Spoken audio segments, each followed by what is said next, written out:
Welcome home Pedias, ketemu lagi dengan Kanidia. Kanidia balik lagi di section belajar bareng Pedias. Dan kali ini Kanidia mau bahasin soal-soal mikroekonomi karena sepertinya udah mau dekat ujian buat mahasiswa ya. Untuk anak-anak SMA juga kayaknya udah masuk kali ya. Atau mungkin udah ada yang udah beres duluan ya.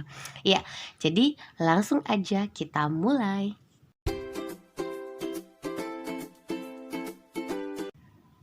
Oh iya, Kanidia mau bagi info, insya Allah di bulan Desember ini Kanidia mau buka lagi kelas intensif untuk persiapan KSN 2021, KSM juga, serta UTBK 2021. Jadi belajarnya 2 hari selama 8 jam, fokusnya cuma bahas soal-soal. Insya Allah kita bakal bahas ratusan soal yang prediktif. Jadi kalau kalian minat boleh DM atau email ke Kanidia, ntar infonya Kanidia simpan di bawah. Hai PDS, balik lagi bareng Kanidia dan kita kali ini bakal lanjutin soal yang kemarin yang belum beres dibahas satu video karena takutnya kepanjangan, jadi Kanidia bagi jadi 2 part. Nah, part kedua ini kita bakal bahas sisa pertanyaan untuk poin kedua di bagian A dan bagian B ya. Nah, kemarin kita udah sepakat ya, input yang harus kita gunakan kalau kita pengen laba maksimum ternyata 10 unit aja. Nah, pertanyaan masih di bagian A ya, poin kedua adalah berapa sih jumlah yang akan kita hasilkan kalau misalnya kita menggunakan 10 unit itu ya di kondisi laba maksimum. Ya, ini simple banget sih ya, pakai logika aja karena pertanyaannya adalah kui. Dan kalau kalian perhatiin baik-baik, di soal kita udah ada fungsi kui. Berarti kalau mau nyari kui, ya sisa disubstitusi aja nilai X yang 10 ke dalam persamaan kita yang ada ininya ya, persamaan kuinya kita ya. Jadi di bagian A, masih di bagian A kan ya. Ini kan dia tulis ulang, persamaan kuinya adalah minus sepertiga X pangkat 3 lalu ditambah 9X kuadrat ditambah 70. Nah, tadi kita udah sepakat bareng-bareng X yang harus kita gunakan kalau kita pengen laba maksimum itu adalah 10. Berarti kalau ada yang nanya berapa sih output saat kita lagi menggunakan 10, ya udah sisa dikali masuk aja semua. Jadi kita ganti semua X-nya jadi 10. Nanti bakal dapat angkanya. Oh sorry, ini harusnya 10 juga pangkat 2 tambah 70. Ingat, kalau ada operasi seperti ini jangan sepertiganya dikali 10 dulu. Salah, harusnya 10-nya kita pangkat 3-in dulu, habis itu baru kita kali dengan sepertiga. Ya, 10 pangkat 3 kan 1000 tuh ya. Kalau dibagi dengan min sepertiga, ingat minusnya hati-hati jangan sampai salah. Nanti kalian bakal dapat minus 333,33 sekian ya. Kan ini bulatin aja jadi kayak gini. Lalu ditambah, sekali lagi pangkat dulu ya, 10 pangkat 2 100 kali 9 ya 900 dong. Lalu kita tambah dengan 70 kayak gitu. Nah udah kita tinggal jumlahin karena ini minus jadi angkanya pasti kurang. Nah nanti kalau kalian perhatiin, kalian hitung baik-baik nanti angkanya 663,67 unit. Nah, tapi sekali lagi ini kan kita cerita berapa barang yang kita produksi ya kan. Dan kayaknya nggak pernah deh orang, oh saya berhasil menciptakan 1,5 barang unit ya, 1,5 unit barang. Aneh kan jadinya. Nah jadinya supaya enak kita bulatin aja menjadi, oh kami berhasil membuat produk sebesar 636 unit kayak gitu. Kita bulatin aja supaya relate dengan kehidupan kita sehari-hari macam tuh. Next masih ada satu pertanyaan yang belum kita bahas, berapa sih besar produksi rata-rata? Ayo, kan udah pernah singgung konsep produksi rata-rata. Apa itu? Ya konsepnya adalah more average product ya. BTW kan ini udah bahasin tentang laba maksimum dan seterusnya average product.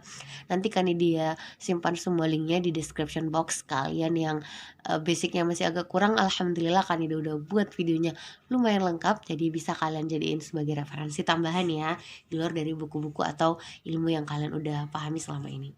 Nah, jadi bagian B simple aja, pertanyaannya berapa average product ya. Nah, average product di ekonomi udah no debat banget. Rumus umumnya seperti ini sebenarnya ya. TP dibagi L, itu rumus umumnya. Tapi kan ide udah buat di video yang kemarin, jangan terlalu kaku dalam memaknai sebuah konsep. Bisa jadi ada term, ada istilah lain yang digunakan tapi refer ke satu hal yang sama juga. Nah, sama di soal kita ini.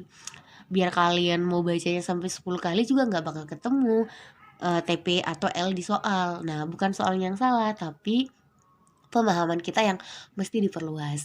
TP itu adalah total product, yang kalau di ekonomi itu adalah fungsi dari input. Di sini TP itu terwakilkan dari fungsi Q. Jadi nanti kan digantinya jadi Q, bukan TP lagi, ya. Nah, L itu adalah labor sebenarnya, tapi di ekonomi labor itu refer ke input, dan di sini mereka nggak menggunakan istilah L, mereka menggunakan istilah input dengan huruf X, jadi diganti aja. Nah, kalau udah jadi Q per X, kalian mungkin bisa lebih lebih cepat nyambung ya. Oh, udah ada kak datanya, Q-nya berapa? Yaitu minus sepertiga X pangkat 3 lalu ditambah berapa nih? 9X kuadrat lalu ditambah 70. Harus ditulis semua bagian ya, jangan ada yang kelupaan. Lalu kita bagi X. Nah, kalau membaginya juga harus adil. Tolong jangan dibagi ke 1, 2 hal aja. Wah, saya mau baginya ke yang punya X aja kak, 70 gak bisa, gak ada X-nya. Gak boleh kayak gitu. Jadi karena di mereka adalah satu kesatuan, jadi kalau kita mau bagi terhadap sesuatu, ya juga harus dibaginya secara adil. Nah, udah kita sisa bagi aja terlebih dahulu. Kalau kalian mau pakai cara, kak kalau yang ini aja langsung aku bagi X, boleh nggak sih? Ya boleh. Itu bener dan jawabannya juga pasti sama. Tapi kan dia lebih memilih untuk menggunakan cara sesuai konsep, biar pemahaman pengayaan konsep kalian tuh matang. Karena menurut Kanidia pemahaman konsep adalah salah satu hal yang sangat penting dalam kalau lagi belajar. Nah, ini kita sederhanain, minus sepertiga X pangkat 3 kalau dibagi X berapa ya? Sekali lagi harus dibagi-bagi satu bagian, per satu bagian ya. Jadi dapatnya minus 3 sepertiga, X-nya sisa pangkat 2, kayak gitu. Plus 9X kuadrat dibagi X, iya sisa 9X lah ya. Lalu 70 dibagi X, ya dapatnya 70 per X gitu. Nah, tapi kan senangnya kita udah tahu nilai X kita itu adalah 10. Jadi caranya gimana kak? Ya kita tinggal substitusi semua X-nya menjadi 10. Jadi kayak gini nanti jadinya. Minus sepertiga, 10 pangkat 2, lalu 9 kali 10, lalu 70 dibagi 10. Ya, semua X-nya kita ganti jadi 10. Udah, kalau kayak gini, sekali lagi kalinya ya dipangkat dulu ya. 10 pangkat 2 100 dibagi 3 minus 33,33. Tambah ini 90, tambah ini 7 ya. Nah udah, kalau kalian jumlahin sana sini nanti dapatnya 63,7. Nah tapi kan dia udah bilang kita kan gak mungkin ya. Ini kita sebut aja misalnya kalau mau utuh 63 aja boleh, tapi kalau mau pakai 63,7 juga boleh, nggak masalah. Nah, kalau pakai jalur ini juga nanti jawabannya juga sama kan, 63 juga.